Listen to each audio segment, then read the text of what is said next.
Þá koma fjórða lið að dagskrá, það vefstefna Akureyrarbæjar og til máls tekur bæjarfulltrúi Hilda Jana Gísladóttir.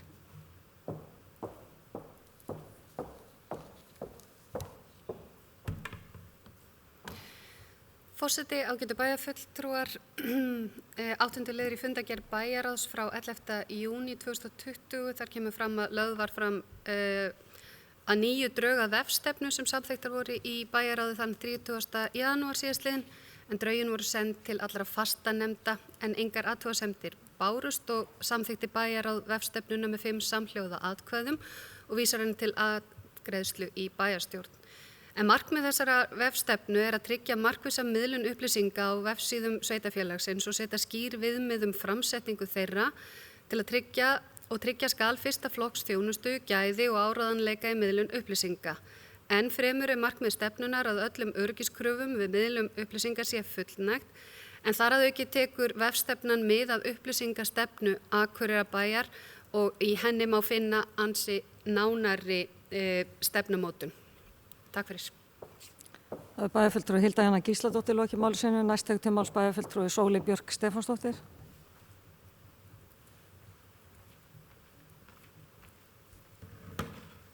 Forseti, ágætu bæjarfulltrúar. Við erum hérna að ræða drög að vefstefnu Akureyrarbæjar sem að bæjarfulltrúi Hilda Jana segir að kynnt hafi verið fastanemndum.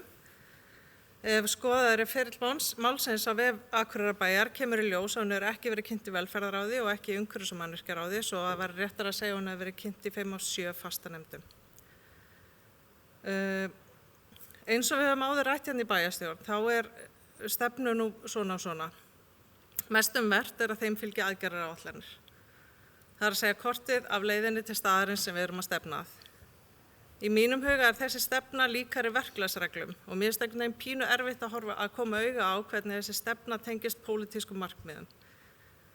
En það að ég sé á það ekki, því ekki að sé ekki til staðar. Þannig ég ætla að reyna að máta við hana eitt nýlegt dæmi sem mér finnst að þurfi pólitíska umræðu og tengist einmitt birtingu efnis á vef Akureyrarbæjar. En eins og ég hef áður talað hérna í pontu, þá getur verið mjög gagnlegt að máta raunveruleg dæmi við svona áform og stefnur og áætlanir til að átta sig á gagnsemi eða hugsanlega gagnsleysi. Á föstudaginn í síðustu viku var birt á vef Akureyrarbæjar frétt að fjöldi athugasemda hefði borist við tillögu að breytingu á aðalskipulagi vegna hugmynda háhýsabyggingu á Oddeyrinni. Og það er að sjálfsögðu fréttnæmt. Inn í fréttinni var tengill á skjal sem innihélt skjáskot af öllum þeim tölvupóstum sem skipulagssvið bæjarins hefði móttekið sem athugasemdir í skipulagstillöguna. Þar mátti lesa netföng sendanda, stýrikerfi þess tækis sem pósturinn var sendur frá í sumum tilfellum, klukkan hvað pósturinn var sendur, kennitölur, starfsheiti og jafnvel símanúmer.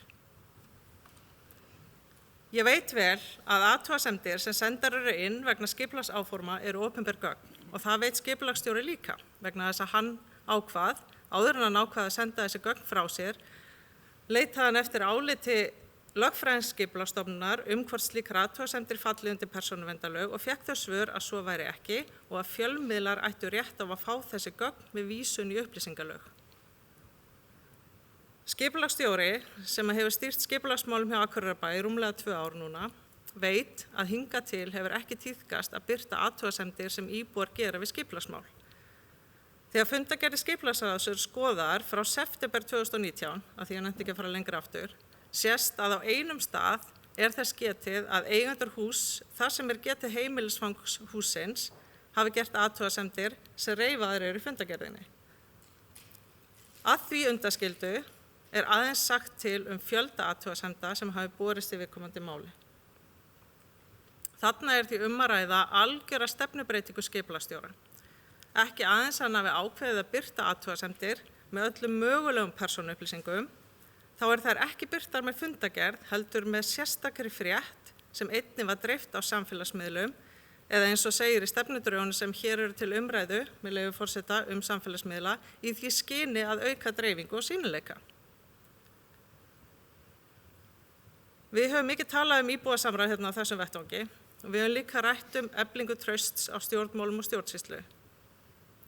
Og ég bara að segja að mér finnst að vera eins og blauk tuska í andliti á öllu því fólki sem gaf tíma sinn í að skrifa Akureyrarbæ athugasemdir skipulagstillögu ef einhver voru í fyrsta sinn að taka þátt í samráði við bæinn sinn, að ákveðið það hefur verið að blasta öllum þeirra upplýsingum á vef bæjarins og Facebook-síðu.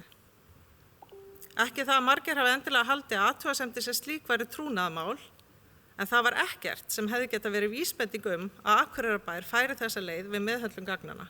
Engin fordæmi, engar yfirlýsingar og stefnubreitingu, hvað þá að hverjum og einu væri svarað með einhverju staðlegri setningu að gögnin eru birt opinberlega. Og ég vil minna á að fyrir 2 vikum stóðum við hér og samþykktum breytingar á gjaldskrá bílastæðasjóðs. Það sem verið var að hækka sektor í stöðubrotum 9.700 krónur. Þar bókaði bæjarráð og við ræddum það líka, kom fram hérna í ræðum í bæjarstjórn, að mikilvægt væri að kynna breytingarnar vel fyrir bæjarbúum. Það var sem sagt lögð sérstök áhersla á að kynna vel fyrir fólki að þegar það brýtur ákveðin lög hafi sektin verið hækkuð 9.700 krónur. Á sama tíma og grafið undan trausti íbúa til Akureyrarbæjar með því að birta allar persónuupplýsingar sem bænum var trúa fyrir, hugsanlega í trausti þess að öll svo umræða sem hér hefur átt sér stað mikilvægi samráðs, trausts og faglegra stjórnsýslu væri marktæk.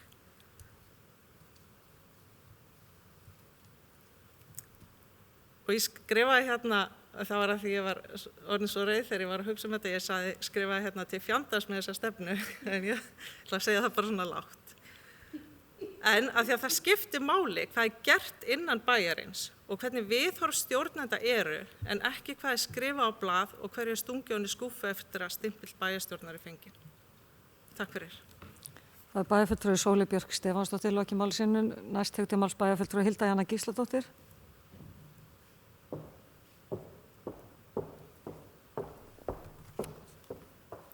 Forseti, ágætu bæjarfulltrúar, ég vil koma hérna upp og þakka bæjarfulltrúa Sóley Björk fyrir þessa umræðu og ég eiginlega tek bara undir með þér. Auðvitað er stefna 1, aðgerðaáætlun annað og síðan framkvæmd á stefnunni 3. og þetta eru hjól sem þurfa öll að ganga í takt og ég veit ekki alveg nákvæmlega hvernig þetta allt saman gerðist en ég tel alveg þess virði að við förum hreinlega og ræðum þetta mál. Ég veit ekki hvar þessi ákvörðun nema þá það sem þú sagðir og ég er sammála því að það er ofboðslega mikilvægt fyrir okkur að tryggja traustar og góðar upplýsingar, að fara sér eftir stefnum hvort sem að það er persónuvernd, upplýsingagjöf eða sem við kemur annarkvort vefstefnu eða þá upplýsingastefnunni og mér finnst þetta mjög sérkennilegt og eiginlega bara tek undir með þér og ég til að við ættum að taka boltan áfram í því. Það skiptir okkur öllu máli að skapa traust og samtal milli íbúa og bæjarstjórnar og að fara með þær upplýsingar og gögn sem við fáum um virðingu og í samræmi við það sem við setjum fram. Þannig að takk fyrir að vekja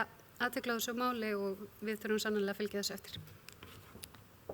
Það er bæjarfulltrúi Hilda Jana Gísladóttir lokið máli sínu, orðið er laust. Næst tekur til máls bæjarfulltrúi Eva Hrund Einarsdóttir.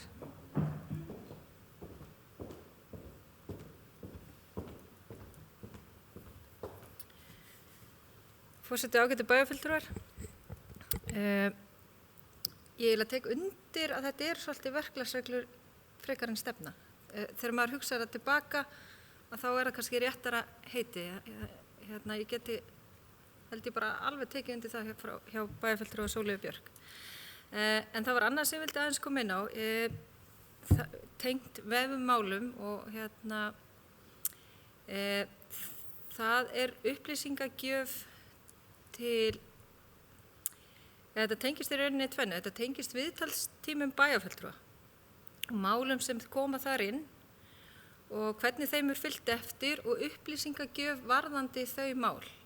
Reglan er að ef þú kemur í viðtalstíma bæjarfulltrúa þá verður þetta mál inn í kerfinu, síðan fer það fyrir bæjarráð og þar er ákveðið í hvaða nefnd viðkomandi mála á að fara, málið fer síðan fyrir nefndina eða sviðið og viðkomandi á að fá svar. Nú tók ég upp hjá mér að fylgja einu máli eftir sem að kom í viðtalstíma bæjarfulltrúa hjá mér og bæjarfulltrúa Hildu Jónu Gísladóttur á sínum tíma. Ef ég hefði ekki fylgt því máli eftir, held ég að það mál hefði aldrei verið leyst. ég held að þann mál hafi endanum farið í gegnum 3 nefndir af því að ég óskaði eftir því að það færi í gegnum þær nefndir. Það vildi engin nefnd í rauninni taka ákvörðun í málinu. Ég veit að viðkomandi aðili fékk svar á miðju tímabili sem var í rauninni ekkert svar, bara að væri verið að vinna í málinu. En það var ekki fyrir að lokum að ég óskaði eftir að máli væri tekin í nefnd sem ég satt og óskaði síðan eftir því að viðkomandi yrði svarað. Þannig að mér langar að við breytum þessu verklagi. Nú erum við með þessa þjónustu gátt inn á okkar vef og ég bara óska eftir því að þau mál sem kom í viðtalstíma bæjarfulltrúa, þau bara fari þar inn og fólk getur bara fylgt því eftir þar hvar máli sitt statt og geti þá óska eftir frekari svörum og frekari upplýsingum það mál. Því að mér finnst bara ekkert viti því að vera með viðtalstíma bæjarfulltrúa ef að kemur ekkert út úr því.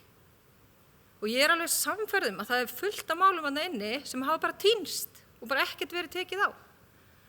Þannig að ég veit að við erum að samþykkja þessa vefstefnu og mér finnst þetta kannski ekkert endilega þurfa að fara inn í hana en mér langar að við ræðum þetta og hugsanlega breytum þessu verklagi. Það bæjarfulltrúi Eva Hrund Einarsdóttir lokið máli sínu, orðið laust. Næst tekur til máls bæjarfulltrúi Sóley Björk Stefánsdóttir.